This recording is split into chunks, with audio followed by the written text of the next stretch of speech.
Well, I think that's common sense because I'm taking the test next week, so we have to wrap the unit up today. Otherwise, that poses a problem. But this topic is a good topic. This is one that hopefully you'll like because that process for the empirical rule, where we were trying to determine if something was a normal distribution, it was the 68, 95, 99.7% rule. And I can direct your attention hopefully to the right page fairly quickly. I feel like it's this one. It's not that one. There we go. So bottom of page 5, we did all this work to determine the bounds for, again, 68, 95, and 99.7% of the data. And so this technique, the normal probability plot, is actually going to determine a normal distribution for us in a much quicker fashion. All right? So less work. We like less work. Wrong page. All right? So I kind of, I leave this here, and then I make the judgment on the fly whether or not I want to do it every semester. 20 years, I think I've actually done this with a class like twice, actually showing how it works by hand. I think we're comfortable taking my word for the fact that there is an approach that'll work by hand, and that there is a much shorter approach that'll work on the calculator, and you're just happy to learn the one that's on the calculator because much quicker, easier. That sounds like a good idea. All right, so that's what we're gonna do. So we'll do that on the next page. But unfortunately, because I'm a schmo, I didn't put the data on both pages. So I'm just gonna do a quick snip. I recommend, it's up to you. I mean, you're probably better note takers than I am, but I would recommend that you probably, if you're going to just flip to the next page, that you put the data set on that page in some capacity. All right, so let me get my calculator out because I never remembered to start that up.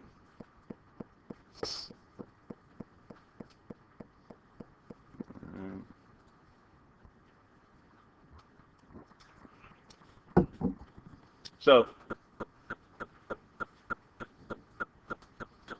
directions, or at least the statement here. Graphing is done by plotting data value and z-score as the x-y coordinates. So if you were, all that means is if you were to create the table on the previous page, this is what you'd be looking at. All right, so what I'm going to do is type the data in. So we remember that that's stat edit. All right, that's always the same approach. All right, stat edit to put the data in. Now, I'm just going to keep refreshing on this idea because eventually, I don't want to say everybody, but most people are going to accidentally delete a column. It's going to happen. All right. I've done it myself. All right. So what you want to do when you want to empty a data set is you want to hit the up arrow so that you're highlighting the column heading. Then you hit clear and either down or enter. I prefer enter because it feels more like executing a command. So hit enter and it'll wipe out the whole column. All right. So let's say I have some data in here. It doesn't matter. I don't have to put it in. But let's say I accidentally hit delete. So I just did that. I accidentally hit delete. So the opposite of delete is insert. Right above delete in blue, on mine anyway, it says INS, which stands for insert. So if I select on L2, second delete, it'll insert a column. All right. All I have to do is name it. All right. The idea being that I would name it what it was previously. Now, you might see like the letter L over here. That's dangerous because it turns out that L1 through L6 are pre-installed variables on your calculator. So by hitting second one, it'll just bring up your L1. All right, we've done that before, but sometimes when people are, you panic. You think it's just a name. I just got to get it to say L1. So they hit alpha and then the closed parentheses and bring up that L and then just type the number one. That's bad news. You don't want to do that. All right. So then once you hit second one, it'll bring your L1 right back, and then you're good. All right. The issue is if you delete a column, you don't want to put off bringing it back, because I've had people come up to me in a test and be like, I sure would like to participate on this test, but I've deleted L1, 2, 3, 4, 5, and 6, so I'm all out of L's. What do I do? And I'm like, well, you're just going to have to take the L. So they, like, it's an easy fix. They just have to add the L's back in by hitting insert. All right. So 32.1 is my first data point. 24.9. 29.4. All right. So be careful about that. Yeah, the transposed values.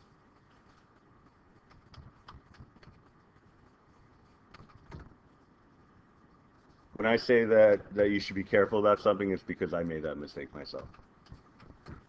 Because when I first did this problem, it was 24.9 in my calculator twice. Because I saw 24.9 and I saw 29.4 as 24.9. I just couldn't not see it that way. And it's tricky. How do you be careful when your eyes are playing tricks on you? Like you just got to recommendation. And I discovered this. I say this frequently because this is my 20th year teaching.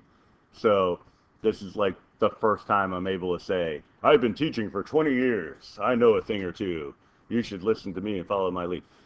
So I've been saying that fairly frequently, but I do learn new things pretty much every day. And one thing I learned 3 days ago when I was doing a crossword puzzle, I was tackling a Tuesday New York Times crossword puzzle, which is not a difficult one, but there's usually a trick to the puzzle. Wednesday, Thursday, it starts falling apart for me. But I got about halfway through, and there were some things I just couldn't figure out. So I put it in my bag. I was like, well, I guess this is a loss. The next day, I had some time to spare. So I pulled out that crossword puzzle, and just for the hell of it. I normally never go back to it. I pulled out the crossword puzzle, I took a look at it, and I was able to figure out like 7 or 8, like right there, without, like I didn't research anything. It's just, it popped out to me as an obvious thing. The reason I bring this up is because sometimes when you're working in a problem and you're typing the data in, no matter how many times you check it over, for whatever reason, the way the brain works, if you made a mistake, a small typo, you're probably not going to pick it up. But if you kind of recalibrate, reset your mind by moving on to a different question, so just something completely different conceptually from what you're working on, so it allows your brain to reset and then come back to it later on. If there's a typo, you're more likely to pick it up. Studies have shown. No, I just made that up. But it's funny how you throw studies have shown into something and people believe you immediately. Anyway, so what do we do with this? Because obviously we don't want to do this. I think obviously, because just look at the calculation for the number 1 or the first position. That it doesn't look complicated. It just looks like stuff I have to type into my calculator, and I'm not overly interested in doing that. All right, so I'm going to quit out of here, second mode, just so I don't accidentally type something into a new field. Then I'm going to hit second y equals. Remember, anytime you're trying to make a graph on your calculator, you're going to the same place. Stat plot, which is second y equals. All right, so when we created histogram, box plots, all that stuff, same place every time. Hit enter on plot 1. And I mentioned this before, I like working with plot one exclusively. All right. There are times where I need multiple graphs to compare one to the other. That's very, I don't want to say rare, but it's rare in a math class that would happen. But in real life, it happens all the time. So I recommend that you just live in plot one. Sorry, there was a question, Beth. Yeah, can you just go back a step? I can't get myself fast. All right, so you're hitting second y equals, and then hit enter on plot one. All right, so you're going to hit enter on the word on, unless it's already on, in which case you don't have to hit enter on it. But yeah, just to cross the T's and dot the I's, maybe hit enter on it anyway. Hit the down arrow. So the first graph is a scatter plot. We're going to talk about that in like 5 minutes. The second graph is a frequency polygon, which is the one I said we're never going to use. Third one is a frequency histogram, which we've used. Modified and regular box plot, we've used those.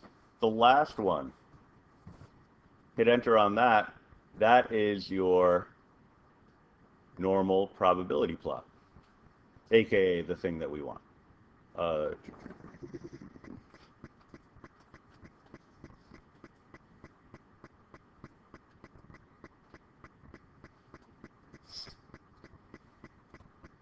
Whoa. Why am I surprised? It happens every time. All right. For this, data list L1, data axis, the x-axis, that's the one that we want. There's situations where one would consider switching to the y-axis, but we're not going to bother with that, right? Because we're going to think of everything in terms of x-axis values.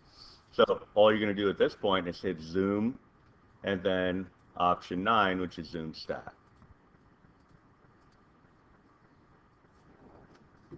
And again, this is, mostly not new information, because really, when you think about it, every time we create a graph, we select what kind of graph we want, we make sure it's pointing to the right data set, and then we hit zoom stat. Okay? So it's just this time we're going for a normal probability plot.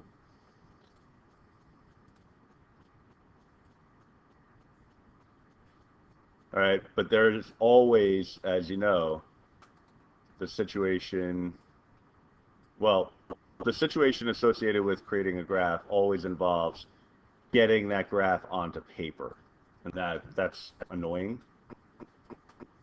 because it's like, oh, I got a nice looking graph here, so why can't I just leave it like that? All right.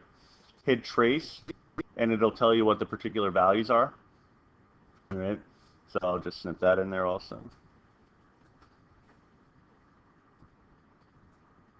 So just like a box plot, if you needed to know the values, you just hit trace and pop it from left to right, taking a look at each point one at a time. All right. So I got 24.9 and then negative 1.59, etc. So I'm going to have to turn my pen on. I suppose pen's dead. Okay. I'm going to have to use the other side of my pen. So 24.9 and negative 1.6 issue. Jeez, I can't even talk. Ish is what I meant to. I stop at ish. I threw an extra syllable in there and it ruined the whole thing. Something like this right here.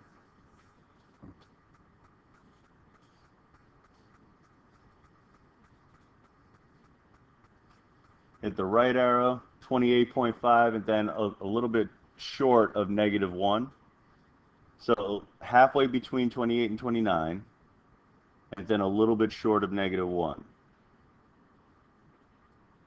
So something like that. Ballpark is fine. So just something near the correct value. 29.4, that's like, According to the first dot, it's 2, that's supposed to be a negative number? 29 point, no, what was the first one, 24.9, right? 24.9, yep. supposed to be the negative sign? Yeah, because it's negative right here. Negative 1.59. So we have to go down. Oh, just because the y is negative and the x will carry a negative number as well? Oh, no, the x is still positive. Oh, Yeah, because you go to the right, it's a positive x value. So I went over 24.9 and then down to 1.5. I see. Thank you. Then 29.4 and a little bit south of negative 0.5 because it's negative 0.58. So it's roughly halfway between 29 and 30 and a little bit more than halfway between 0 and negative 1. So we're talking like here-ish, not issue-ish. See? See how easy that was? 32.1 is a negative 0.28.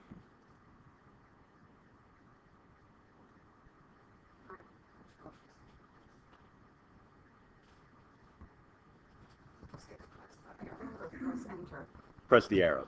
So right arrow. I pressed enter instead of Okay, the so arrow. I'm zoom sorry. 9 to get you back where you were. Then trace, and then right arrow. Gets you to each of the points. Okay, so and then press the left arrow To where go you were back left the other off. way. Yep. Thank you.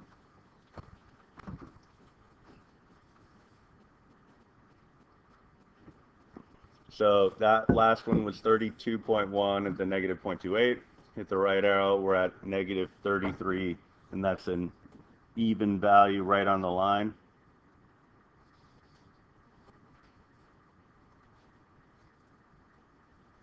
$33.4 and 0.28. I would take it as a typo if anybody needs those points. That these dotted lines representing 30 and 32 and 34 aren't there. They should be there. So it should be like this for each of them. Because those gaps shouldn't be there. All right. So if somebody needs that. Public service announcement. So yeah, 33.4, so it's halfway between 33, a little bit shy of halfway between 33 and 34, and then up 0.28, so we're talking about like right.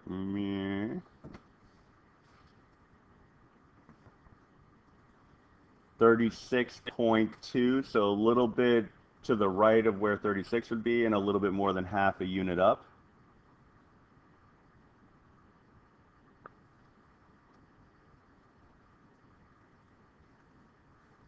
A little bit more than 38 and a little bit less than 1.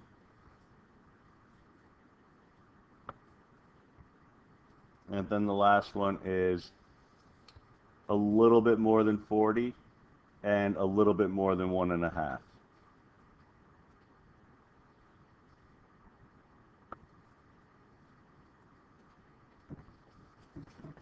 All right, so it's annoying to carry out the process, but you could already see how it could be much worse.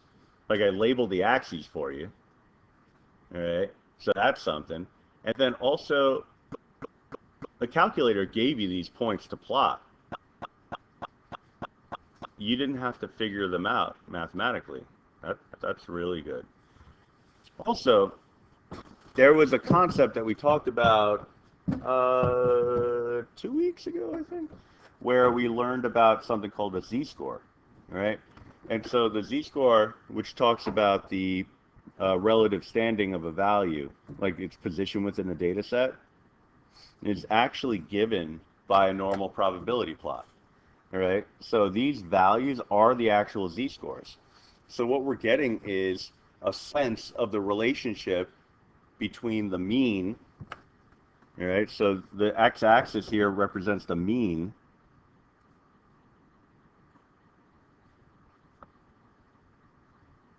and how those values compare to the mean. So these are all z-scores.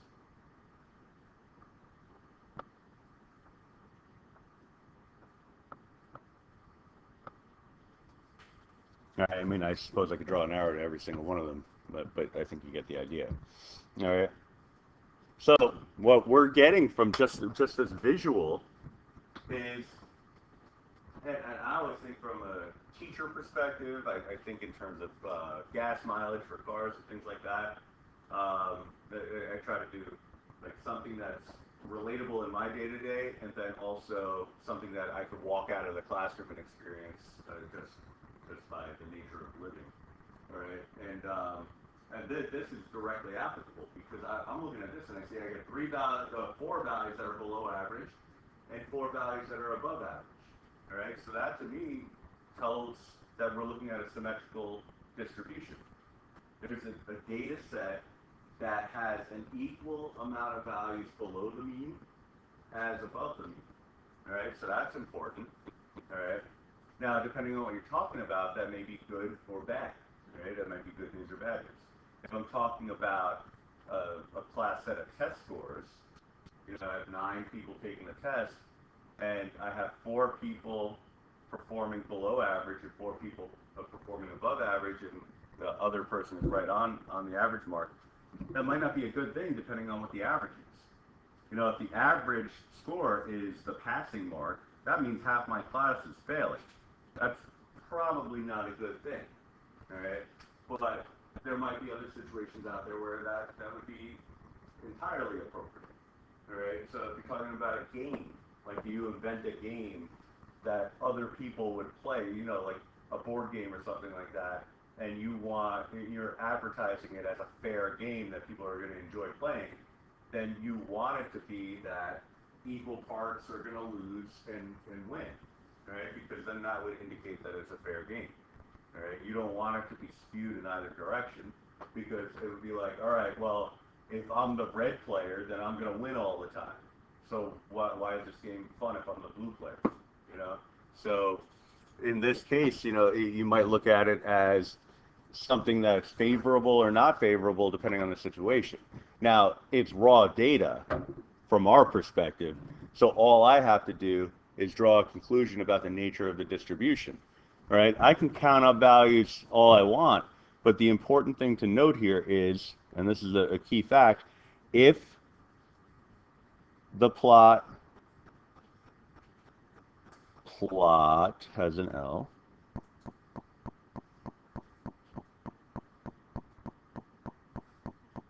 is a straight line,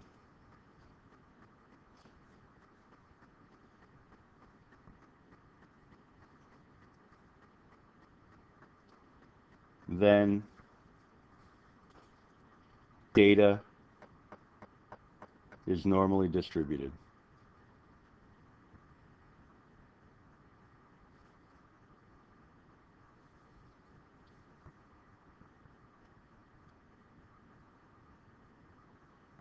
That's a key fact. And it also kind of speaks to what I was talking about before, where I was saying that we had that empirical rule where we evaluated a data set and we used it to assess normality, whether or not a data set was a normal distribution. This can replace that approach, right? All you have to do is look for a line. Now, I'm looking at this data set and saying, well, it's not exactly a straight line. It's close to being a straight line. All right.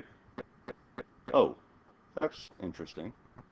I mean, I didn't intend to do that, but I also didn't intend to do that.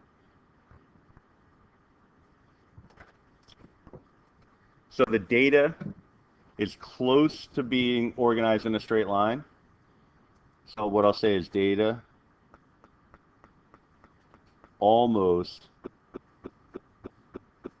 forms a straight line.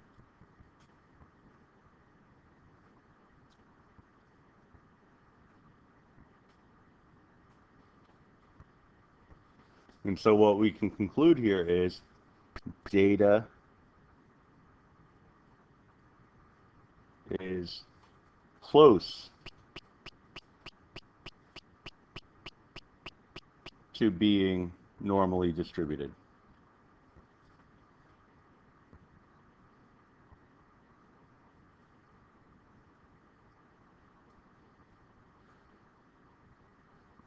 But we just wrote on the test want to post the normally distributed, that's fine. We don't have to break all that out. You have to write everything I wrote in red. It's either that,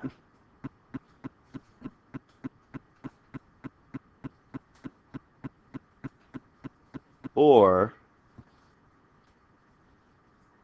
you could do all this.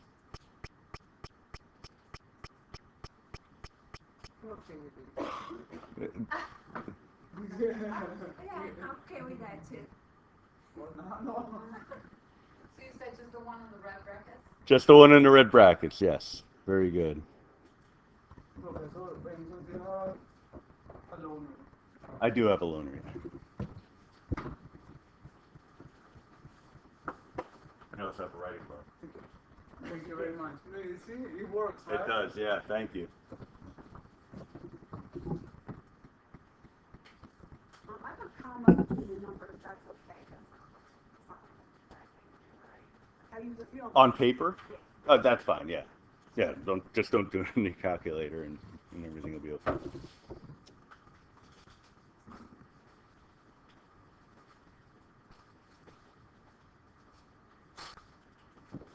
Just trying to think if it's necessary to really elaborate on this. For a different day. Oh.